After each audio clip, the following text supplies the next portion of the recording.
আপনি যা কখনো শেখেননি তা কি করতে পারবেন? অথবা ধরুন আপনি যা কখনো শোনেননি তা কি বলতে পারবেন? অথবা যে ভাষা আপনি জানেন না সে ভাষার উত্তর কি আপনার দেয়া সম্ভব? এসব প্রশ্ন এবং উত্তর থাকা মানেই আপনি নিজেই কৃত্রিম বুদ্ধিমত্তার মানুষ। আপনাকে পরিবার, পরিবেশ পরিস্থিতি, সমাজ ব্যবস্থা এবং সর্বোপরি শিক্ষাঙ্গন যা শিখিয়েছে, আপনি যা দেখেছেন তাই আপনি করছেন ও বলছেন। আপনার মধ্যে নতুন করে কোনো বুদ্ধিমত্তার বিষয় জন্ম নেয়নি। আপনি প্রিলোডেড, অর্থাৎ আপনার মস্তিষ্কে যা নেই আপনার মুখেও তা নেই। এই ধরুন একই বিশ্বে একজন ক্ষুদ্র নৃগোষ্ঠীর মানুষ প্রাকৃতিকভাবে বড় হচ্ছে। সে বর্তমান যুগের মানুষ হওয়া সত্ত্বেও তার মধ্যে হয়তো শহুরের সভ্যতা গড়ে ওঠেনি। তার মস্তিষ্কে শহুরে কোনো তত্ত্বপাত্য নেই। আবার অনেক ক্ষুদ্র নৃগোষ্ঠীর মানুষ শহুরে মানুষকে টেক্কা দিয়ে বড় বড় আসনে আসীন। তাদের মস্তিষ্ক আগে থেকেই শিক্ষা দীক্ষা ও জ্ঞান বিজ্ঞানে প্রিলোডেড, অর্থাৎ প্রতিটি মানুষই কৃত্রিম বুদ্ধিমত্তাকে ধারণ করে চলছে। কৃত্রিম বুদ্ধিমত্তা বা এআই কি? প্রশ্নটির সহজ উত্তর হলো একটি যন্ত্রের মানুষের মতো কাজ ও চিন্তা করার সক্ষমতা। মানুষ নিজেই যদি আর্টিফিশিয়াল ইন্টেলিজেন্ট হয় তাহলে কেন এত জনপ্রিয় হয়ে উঠেছে এআই?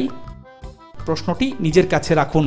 আপনার শিক্ষা ব্যবস্থা, পারিবারিক গণ্ডি, সমাজ ব্যবস্থা যা ছিল তার কোনোটাই বর্তমান প্রজন্মের সন্তানরা পায়নি।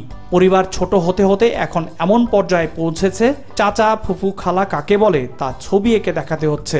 ফলে পারিবারিক শিক্ষা হারিয়ে যাচ্ছে। একটি পরিবারের 10 জন সদস্য থাকলে প্রাকৃতিকভাবেই ওই পরিবারের একটি শিশু 10 রকমের শিক্ষা গ্রহণ করে, বুদ্ধিমত্তাও বিকশিত হয় সেভাবেই।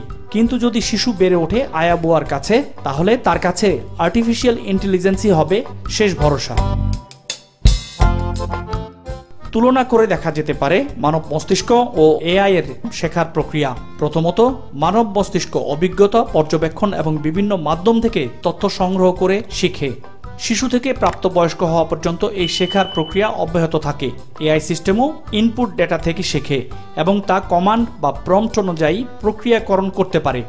দ্বিতীয়ত, মানুষ বিভিন্ন অভিজ্ঞতা থেকে প্রাপ্ত তথ্য বিশ্লেষণ করতে পারে এবং সিদ্ধান্ত গ্রহণ করতে পারে। এআইও ইনপুটে দেয়া তথ্য প্রক্রিয়া করতে পারে এবং প্রম্পট অনুযায়ী বিশ্লেষণ ও সিদ্ধান্ত জানাতে পারে। তৃতীয়ত, মানব মস্তিষ্ক জটিল সমস্যা সমাধানে দক্ষ। এআই অ্যালগরিদমও জটিল সমস্যার সমাধান করতে পারে, কিন্তু সমস্যা সমাধানে এই প্রযুক্তির কাছে তেমন উপাত্ত আগে থেকেই প্রয়োজন হয়। একটি বিষয় গুরুত্বপূর্ণ, মানব মস্তিষ্কের শিক্ষা গ্রহণ ও ধারণ প্রক্রিয়া বেশ জটিল ও বহুমাত্রিক। মানুষের মস্তিষ্ক আবেগ, সচেতনতা ও সৃজনশীলতার সঙ্গে সম্পৃক্ত, যা এআই সিস্টেমে এখনও সম্পূর্ণভাবে প্রতিফলিত হয় না। তাহলে কি সত্যি আমরা নিজের বিবেক বুদ্ধিতে চলি না? আমাদের যা শেখানো হয় না এর বাইরে কি সত্যি আমরা যেতে পারি না? উত্তর যদি হয় হ্যাঁ, তাহলে বিচলিত হওয়ারও কিছু নেই।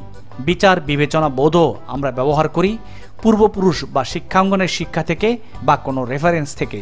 কোনো এক সময় অকৃত্রিম চিন্তার বিস্তার ঘটেছে, কিন্তু প্রযুক্তির কারণে আমরা নিজেরাই কৃত্রিম বুদ্ধিমত্তার মানুষ হয়ে গেছি।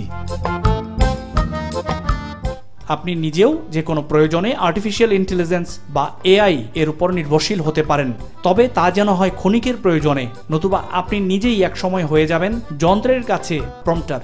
মনে আছে গণিতের নাম তার কথা?